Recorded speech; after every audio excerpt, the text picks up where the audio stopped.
राम राम मंडळी, मी अक्षरा आणि तुम्ही पाहत आहात the cherries kitchen. The cherries किचनमध्ये तुमचं खूप मनापासून स्वागत आहे. बहुतेकशी मुलं भाज्या खायला कंटाळा करतात आणि कधीतरी एखादी चुकून भाजी खाल्ली तर त्यातून कांदा आणि टोमॅटो तर बाजूला काढतात. तर मी तुमच्या मुलांच्या टिफिनसाठी एक मस्त रेसिपी आणली आहे. तर चला मग आपण सुरुवात करूया. या चॅनलवर पहिल्यांदाच असाल तर बेल आयकॉनवर बटन दाबायला विसरू नका. लाईक करा, सबस्क्राईब करा आणि कमेंट्समध्ये मला जरूर कळवा. मी इथे भेंडी स्वच्छ धुवून कोरडी करून घेतली आहेत आणि त्याचे असे मी तुकडे करून घेतले आहेत. साधारण हे अशा पद्धतीने तुकडे करायचे आहेत. जास्त बारीक पण भेंडी चिरायची नाही आहे.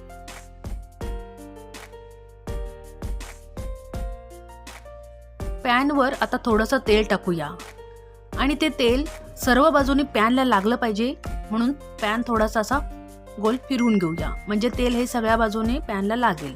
आता आपण त्यामध्ये थोडीशी भेंडी टाकून घ्यायची आहे. भेंडी आपल्याला चांगली भाजून घ्यायची.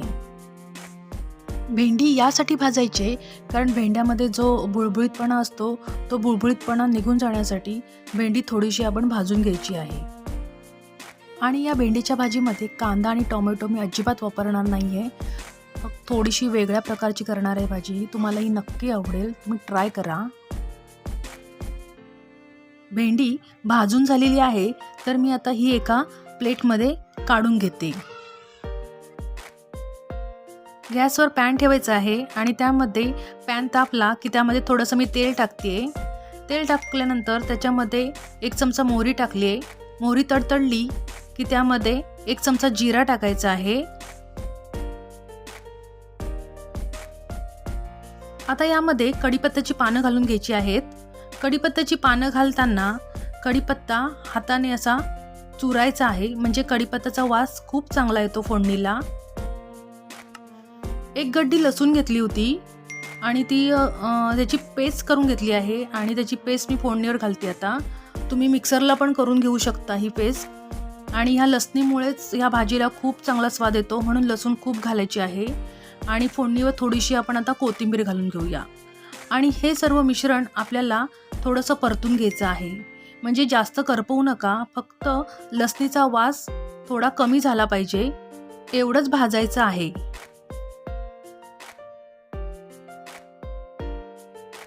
आपली ही फोडणी चांगली फ्राय झाली, म्हणजे थोडा लसणीचा वास कमी झाला आहे. तर आपण यामध्ये आता थोडीशी हळद घालून घ्यायची आहे. आणि मी इथे लाल तिखट मसाला वापरला आहे. तर तुम्हाला किती तिखट पाहिजे यावर तुम्ही हा लाल मसाला टाकू शकता. आता हे सर्व मिश्रण पुन्हा एकदा आपण परतून घेऊया.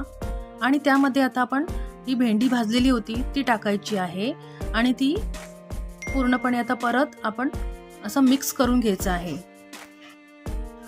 लसणीवरची ही भाजी खूप छान लागते. याच्यामध्ये कांदा आणि टोमॅटो अजिबात नाही आहे आणि काय काय मुलांना कांदा आणि टोमॅटो असलेल्या भाज्या आवडत नाही आहे, तर त्यांच्यासाठी ही भाजी खूप छान आहे आणि चवीला पण खूप छान लागते. तुम्ही जरूर ट्राय करा.